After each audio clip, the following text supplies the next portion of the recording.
आइए जी बेटे, करते हैं आज की क्लास को शुरुआत। आप सब लोग कैसे हैं पहले ये बताओ, फिर हम लोग आज की क्लास को शुरुआत करेंगे। और मैंने आप लोगों के साथ retirement oblique death of a partner foundation level students के लिए मैंने स्टार्ट किया था। कल मैंने इसका फर्स्ट लेक्चर लिया था। मैंने बेसिक कुछ बातें आपके साथ इस चैप्टर को लेकर के डिस्कस की थी। आज की जो मेरी क्लास है रिटायरमेंट ऑफ पार्टनर पर सेकंड लेक्चर में कर रहा हूं। आज की क्लास में मैं आपको रिटायरमेंट ऑफ पार्टनर में यूज होने वाले प्रोविजंस के बारे में, जो पेंडिंग प्रोविजंस है वो बता दूंगा। कुछ प्रोविजन मैंने कल आपको बताए थे, कुछ आज हम लोग डिस्कस करेंगे, चीजें क्लियर हो जाएंगी। उसके बाद मैं अपनी बुक से इसकी प्रैक्टिस करवाना आपको स्टार्ट करूंगा। तो भाई सबसे पहले आप अपनी नोटबुक उठा लें, पेन उठा लें, ताकि जो बातें मैं नोट करवाऊं वो सब आप कर पाए। तो चलिए फिर मैं आपको स्क्रीन पर लेकर आ रहा हूं, मेरी कंप्यूटर स्क्रीन। चलिए, तो मैंने आपको ये देखिएगा स्क्रीन पर, कल मैंने आपको बताया था retirement oblique death of a partner. ये टॉपिक मैंने कल आप लोगों के साथ स्टार्ट किया। मैंने आपको बताया इसके बारे में बेसिक बातें। मैंने कल इसके अंदर एक क्वेश्चन आपको नोट करवा दिया था, स्क्रीन पर आप देख पा रहे हैं। एक क्वेश्चन मैंने नोट करवाया था, what are the accounting adjustments made at the time of retirement of a partner. कि एक पार्टनर के रिटायरमेंट के टाइम पर किस तरह की अकाउंटिंग एडजस्टमेंट्स आपको करनी पड़ेंगी, वो सारी बातें आज की क्लास में हम लोग डिस्कस करेंगे। तो आज की क्लास में सबसे पहला काम हमारा जो है वो ये रहेगा कि मैं आपको बताऊंगा find out the new ratio and gaining ratio. दूसरा हम लोग बात करेंगे accounting valuation of goodwill and accounting treatment of goodwill. Number third, accounting treatment for revaluation of assets and liabilities. Number four, accounting treatment for reserves, accumulated profits and losses. Number five, accounting treatment for joint life policy. और number six, accounting adjustment for retiring partners loan account and remaining partners capital account। ये सब points कल मैंने आपको note करवाए थे। मैंने इनमें से, अगर आप देखेंगे मेरे साथ, मैंने इनमें से first step find out the new ratio and gaining ratio, बेटा ये वाला पूरा टॉपिक मैंने आपको करवा दिया। उसके बाद अकाउंटिंग वैल्यूएशन मैं जो डिस्कस कर रहा हूं उसका नाम है accounting valuation and accounting treatment of goodwill. ये हमने कर दिया। गुडविल का क्या होगा अकाउंटिंग वैल्यूएशन, क्या होगा अकाउंटिंग ट्रीटमेंट, ये मैंने कर दिया। Number three, accounting treatment for revaluation of assets and liabilities.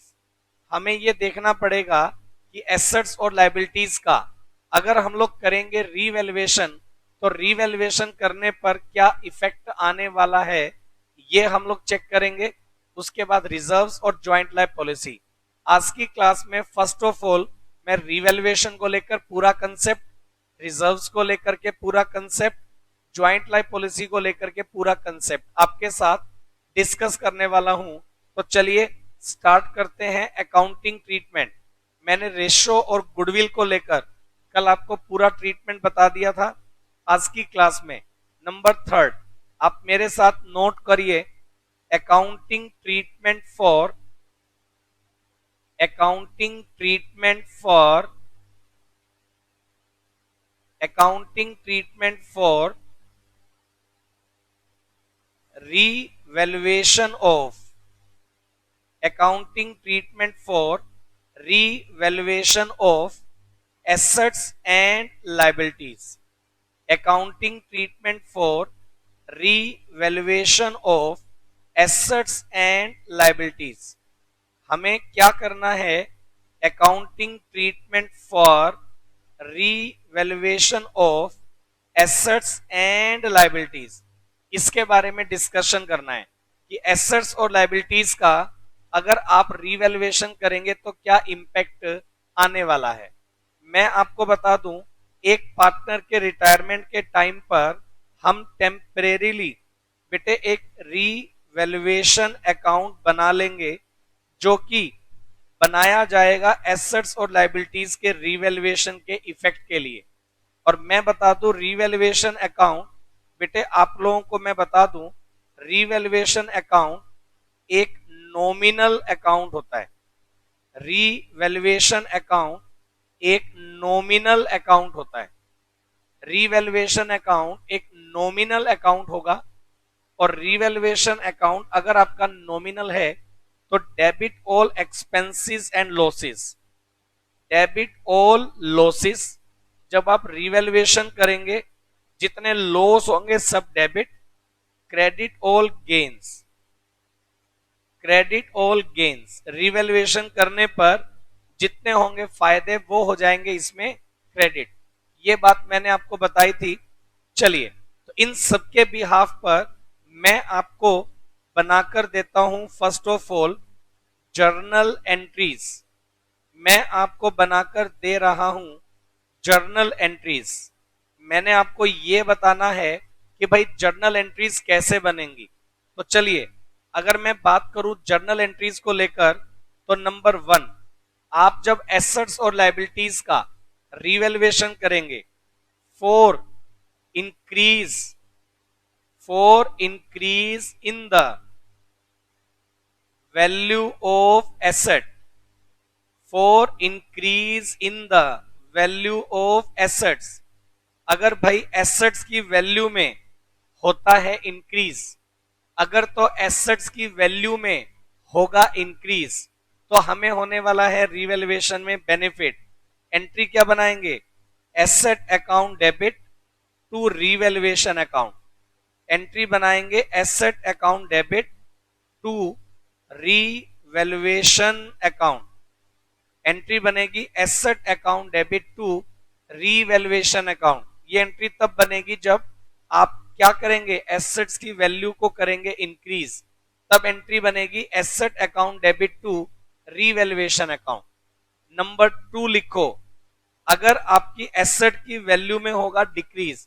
मैं लॉजिकली आपके साथ डिस्कस करने वाला हूं बेटा। Decrease in the value of asset, अगर एसेट की वैल्यू में होगा decrease, decrease in the value of asset, asset की वैल्यू में अगर होगा डिक्रीज, तो भाई एंट्री क्या बनाएंगे? एसेट की वैल्यू में डिक्रीज होने पर हम लोग एंट्री बनाएंगे revaluation account debit, revaluation account debit to asset account. Entry बनाएंगे revaluation account debit to asset account. Number 3 लिखते चलो। Number 3, 4, increase in the value of liability, increase in the value of liabilities. अगर तो liabilities की value में होता है increase, increase in the value of liabilities. अगर तो लायबिलिटीज की वैल्यू में होगा इंक्रीज, भाई अगर लायबिलिटीज की वैल्यू में इंक्रीज होगा तो आपको होने वाला है लॉस। एंट्री क्या बनाएंगे? एंट्री बना देंगे revaluation account debit to liabilities account. Entry बना देंगे revaluation account debit to liabilities account. ये बनाकर चलेंगे।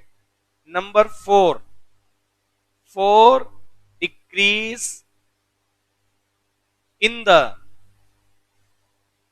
Value of liabilities, decrease in the value of liabilities. अगर तो भाई लायबिलिटीज की वैल्यू में होगा decrease, 4, decrease in the value of liabilities. Liabilities की वैल्यू में अगर होगा डिक्रीज तो भाई आपको होने वाला है प्रॉफिट। तो एंट्री बन जाएगी liabilities account debit to revaluation account. Entry बन जाएगी liabilities account debit to revaluation account. अगर लायबिलिटीज की वैल्यू में होगा डाउन तो एंट्री बन जाएगी liabilities account debit to revaluation account. Profit होगा लायबिलिटीज की वैल्यू में डिक्रीज होने से। अब बेटे आपने एसेट्स या लाइबिलिटीज की वैल्यू में अप या डाउन किया, जिससे आपको रीवैल्यूएशन में हुआ है या तो प्रॉफिट या हुआ है लॉस। अगर मैं आपको बता दूं, इन सारी ट्रांजेक्शन्स को करने के बाद आपका revaluation account net result show करेगा। और अगर इफ देयर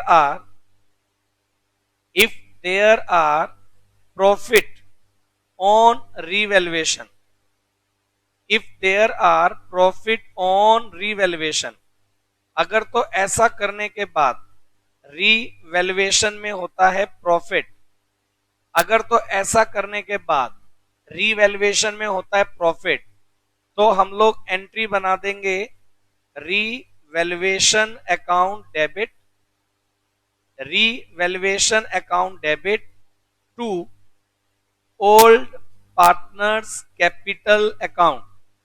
अगर रीवैल्यूएशन बनाने के बाद आपको होगा प्रॉफिट, तो ये प्रॉफिट बेटा ओल्ड पार्टनर्स के ओल्ड रेशो में क्रेडिट हो जाएगा। इन ओल्ड रेशो सबके रिप्लाई मेरे पास आते रहने चाहिए। आपको क्लियर है नहीं है, आप नोट कर रहे हैं क्या? साथ साथ आपके रिप्लाई मेरे पास आते रहने चाहिए। रिप्लाई आएंगे तभी मैं चीजें आगे आपको क्लियर कर पाऊंगा। रीवैल्यूएशन में अगर हुआ प्रॉफिट तो एंट्री बन गई ये। और अगर बेटे आपको if there are loss in revaluation, if there are loss in revaluation, बेटे अगर आपको रीवैल्यूएशन करने में हुआ है लॉस, तो मैं आपको ये चीज क्लियर कर दूं, आपको रीवैल्यूएशन में अगर हुआ है लॉस तो एंट्री बन जाएगी old partners capital account debit, old partners capital account debit to revaluation account, old partners capital account debit to revaluation account, old partners capital account debit to revaluation in old ratio.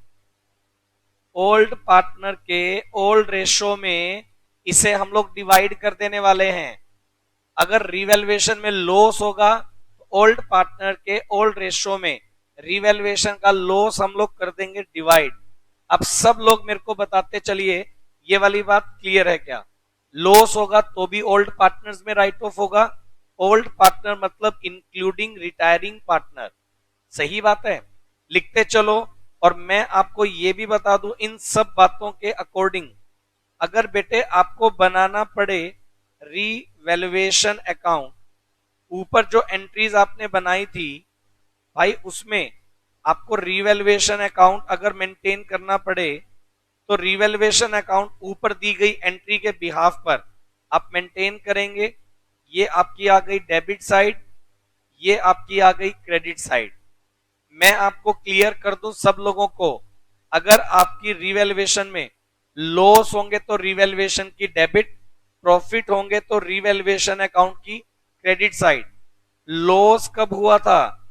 Decrease in the value of asset. Loss होने का chance कब था? अगर आपकी asset की value में होगा decrease, या तो increase in the value of liability, increase in the value of liabilities, increase in the value of liabilities, तब भी आपको लॉस होगा। और इनका reverse by increase in the value of asset. अब इसका रिवर्स, एसेट की वैल्यू में अगर इंक्रीज होगा तो भी आपको प्रॉफिट होगा। और by decrease, decrease in the value of liabilities, या तो लायबिलिटीज की वैल्यू में डिक्रीज होगा तो भी आपको फायदा होगा। अब भाई इतना काम करने के बाद मैं आपको क्लियर कर दूं, क्रेडिट टोटल में से डेबिट टोटल आपको माइनस करना होता है। अब इस केस में अगर क्रेडिट ज्यादा है डेबिट कम है तो आपको होगा प्रॉफिट, आपको होगा प्रॉफिट। और ये जो प्रॉफिट होगा ये ओल्ड पार्टनर्स के रेशो में डिवाइड होगा। ओल्ड पार्टनर्स ओल्ड रेशो इसमें डिवाइड होगा। अगर होगा लॉस तो बाय लॉस ट्रांसफर टू, और मैं ये भी बता दूं लॉस का अमाउंट भी ओल्ड पार्टनर्स ओल्ड रेशो में डिवाइड होगा। ओल्ड पार्टनर्स ओल्ड रेशो में डिवाइड होगा। अब सब लोग मेरे को इतना बताओ, इतना सबको क्लियर है क्या? समझ गए आप कैसे करना है? चलो, रीवैल्यूएशन अकाउंट कैसे बनेगा, क्या बनेंगे उसकी जर्नल एंट्री, कैसे बनेगा उसका इंपैक्ट, कैसे बनेगा उसका अकाउंट, ये मैंने आपको बताया eight the time of retirement of a partner. तो भाई अगर एक पार्टनर रिटायरमेंट लेगा, स्टेप्स जो मैंने बताए थे, कल की क्लास और आज की क्लास को मिला दें तो कल की क्लास में मैंने बताया रेशो निकालने के बारे में, गेनिंग रेशो भी बताया, न्यू रेशो भी बताया। कल की क्लास में मैंने बताया गुडविल के बारे में। फिर मैं आ गया आपको रिवैल्यूएशन अकाउंट को लेकर कि रिवैल्यूएशन कैसे बनेगा, रिवैल्यूएशन मैंने बताया। उसके बाद एक एक करके सब पॉइंट्स मैं पहले क्लियर कर दूं, फिर मैं प्रैक्टिस पर आपको बुक के साथ लेकर आऊंगा। सही बात है ना? उसके बाद मैं बुक के साथ प्रैक्टिस पर लेकर आऊंगा। हर एक वो पॉइंट जो आपकी बुक में है सब हम लोग कवर करके चलने वाले हैं। ये देखो आप जरा, पॉइंट नंबर 4 अगर मैं आपके साथ डिस्कस करूं तो भाई अकाउंटिंग ट्रीटमेंट लिखो।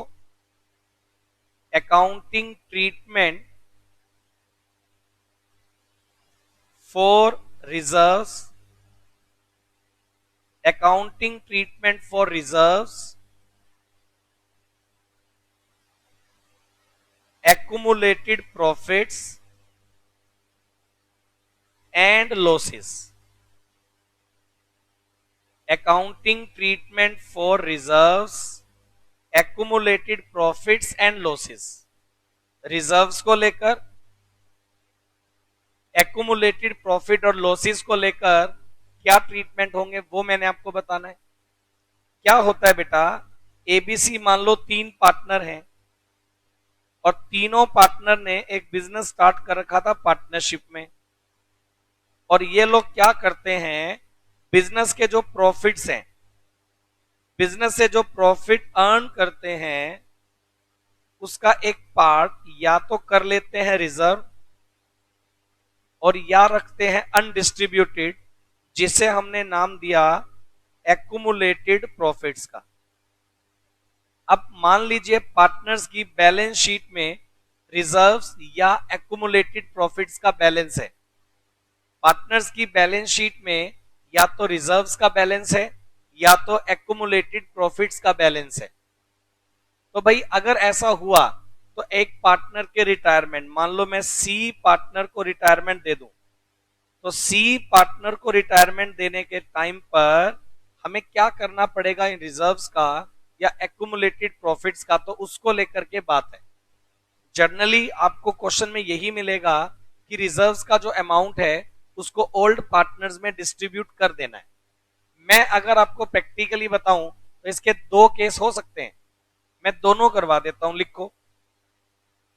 पहला केस ये हो सकता है व्हेन द, नोट कर लें, when the amount of reserves, when the amount of reserves oblique accumulated profits, when the amount of reserves oblique accumulated profit distributed between all partners, distributed between all partners,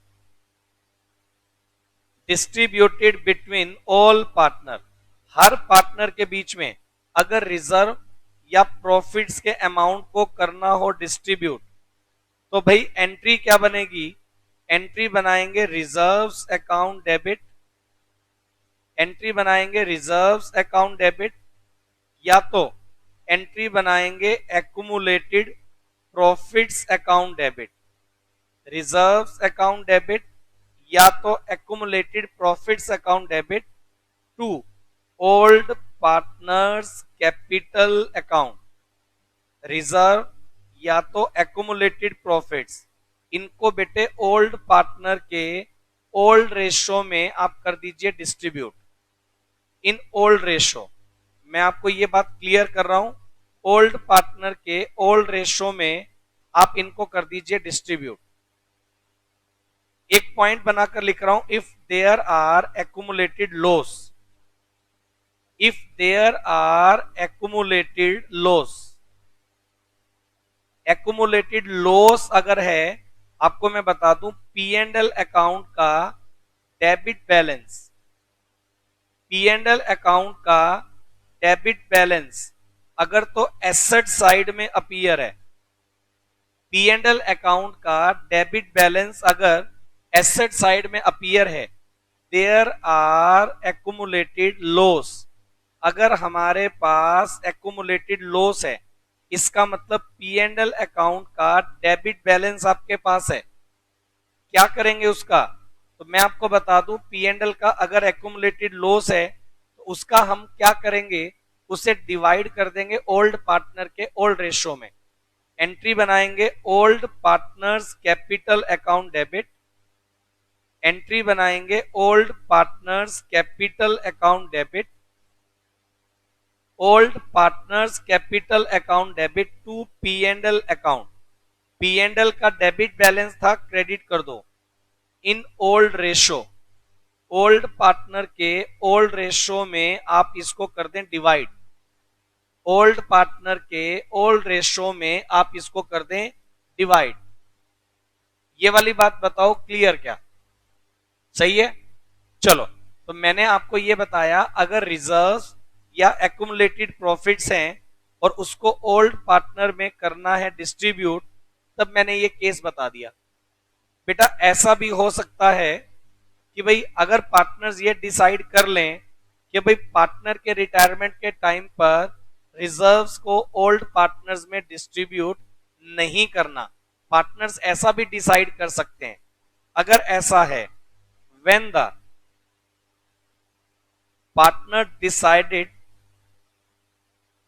partner not distribute, ऐसा लिख लो, partners not distributed,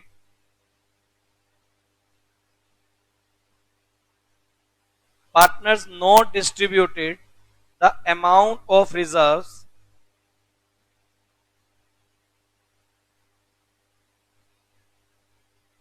partner not distributed the amount of reserves, अगर partners ने reserves के amount को distribute नहीं किया है तो भाई इसके लिए एंट्री बनानी पड़ेगी remaining partners capital account debit, entry बनानी पड़ेगी remaining partners capital account debit to retiring partners capital account, remaining partners capital account debit to retiring partners capital account, remaining partners capital account debit to retiring partners capital account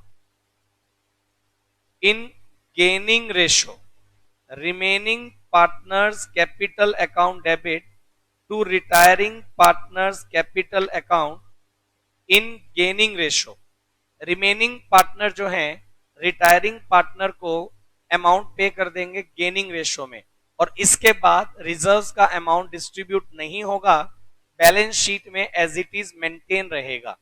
ये दो option आपके पास reserves को लेकर के हो सकते हैं कि भाई अगर eight the time of retirement of partner आपकी बुक्स में रिजर्व्स ऑलरेडी अपीयर है, उसे डिस्ट्रीब्यूट करना है या नहीं करना है।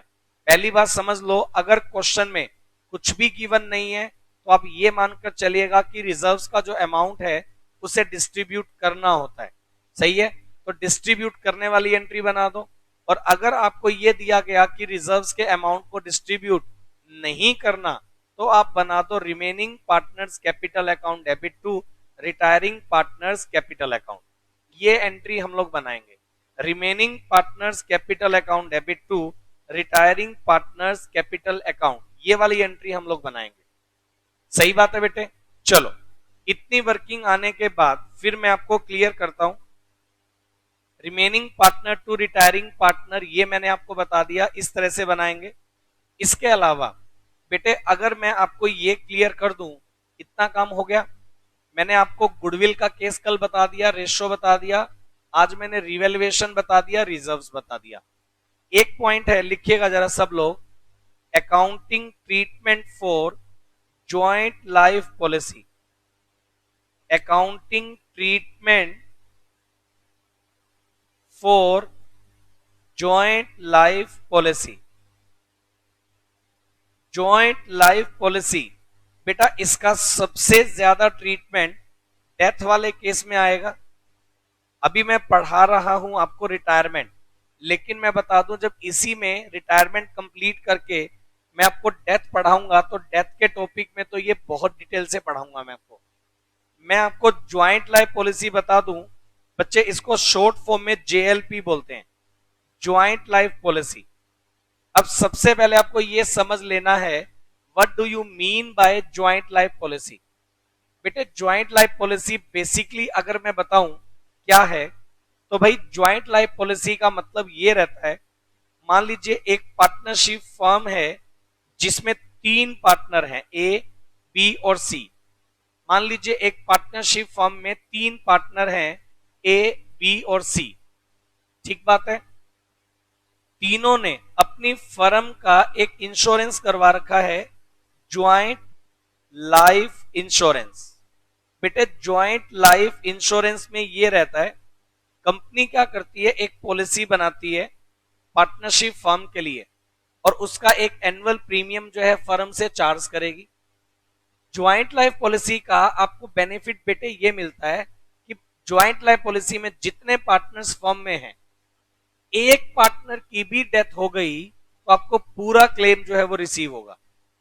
ज्वाइंट लाइफ पॉलिसी में अगर एक भी पार्टनर की डेथ हो जाए तो पार्टनरशिप फर्म को इंश्योरेंस कंपनी 100% अमाउंट देने के लिए लायबल रहती है। तो इसमें बेनिफिट ये रहता है कि एक पार्टनर की भी डेथ हो गई तो सबको बेनिफिट हो जाएगा।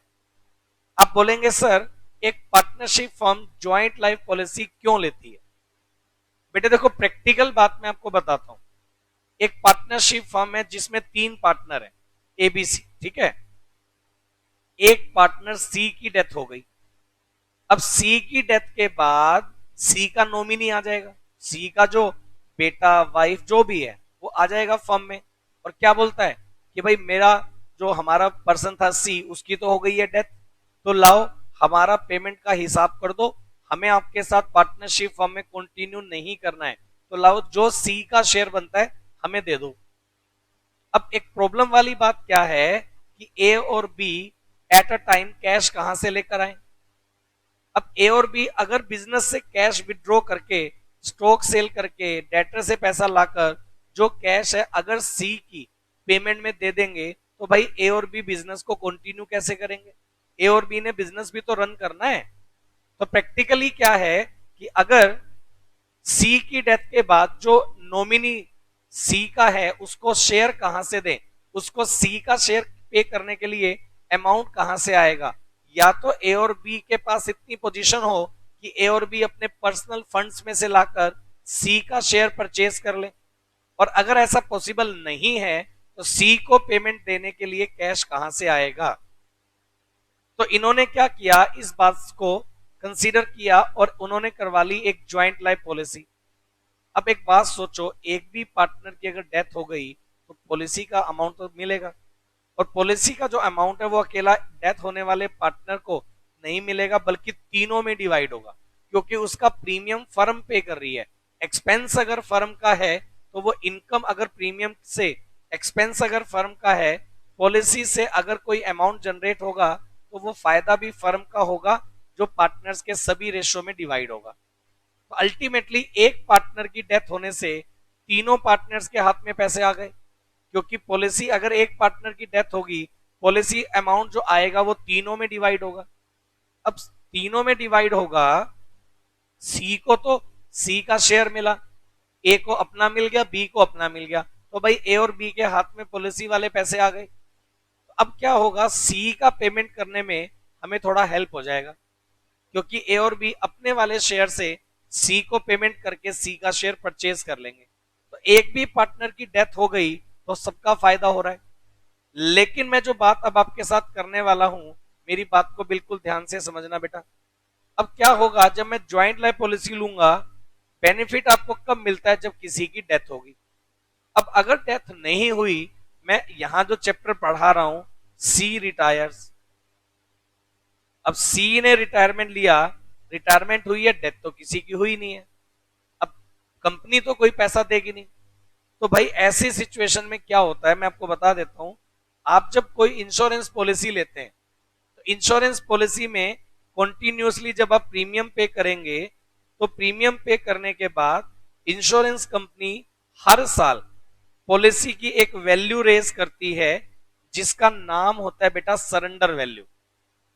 सरेंडर वैल्यू क्या है मैं ये भी बता देता हूं। अब मान लीजिए एबीसी तीन लोगों ने पॉलिसी ले ली, फर्म की पॉलिसी ले ली।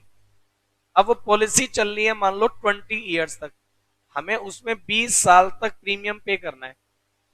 पॉलिसी किसकी होती है, फर्म की, तीनों पार्टनर उसमें इंक्लूड है। फर्म की पॉलिसी हमने करवा ली, पार्टनरशिप हम प्रीमियम पे करना स्टार्ट कर दें। अब मान लेते हैं 5 साल के बाद क्राइसिस आ गए और हमने बिजनेस बंद कर दिया। मेरे को ये बताओ, 5 साल तक जो प्रीमियम आपने पे किया था, अब हर साल आप कंपनी को प्रीमियम पे कर रहे हो।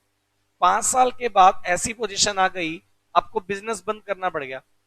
तो सोचिए, आपको पॉलिसी, कोई डेथ तो किसी की हुई नहीं है, तो इंश्योरेंस कंपनी कोई पैसा आपको देगी नहीं।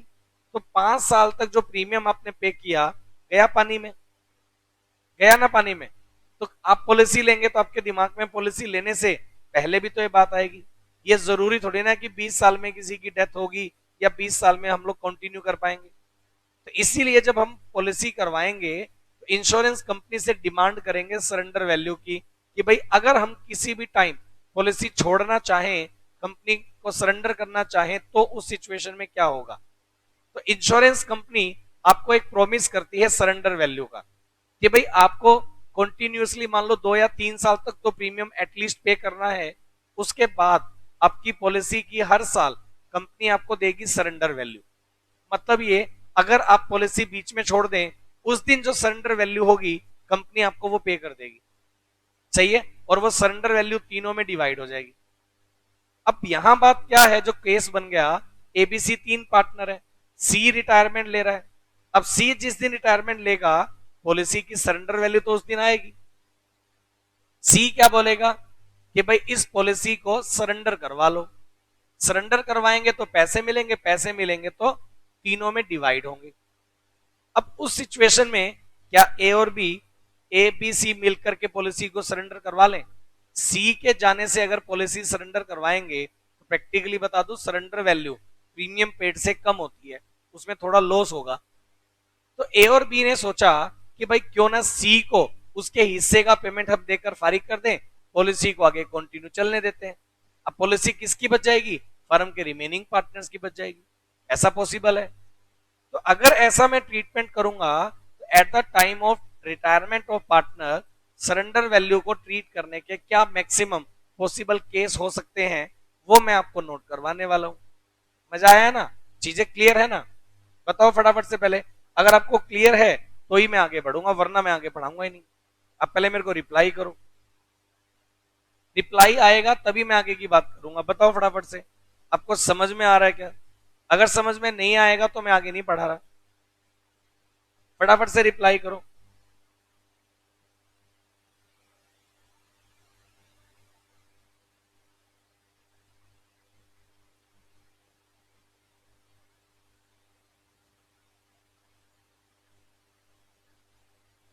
बताएं।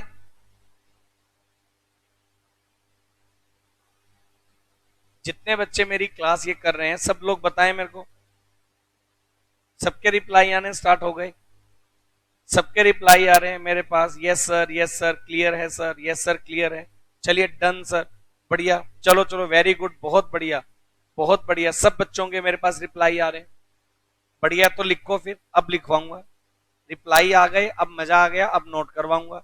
लिखो क्या, कि भाई ज्वाइंट लाइफ पॉलिसी को लेकर के दो ट्रीटमेंट है। पहला ट्रीटमेंट लिखो, when the partner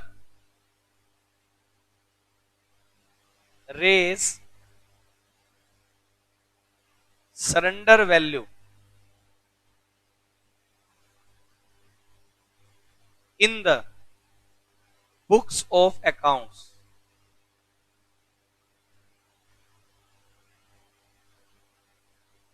as asset.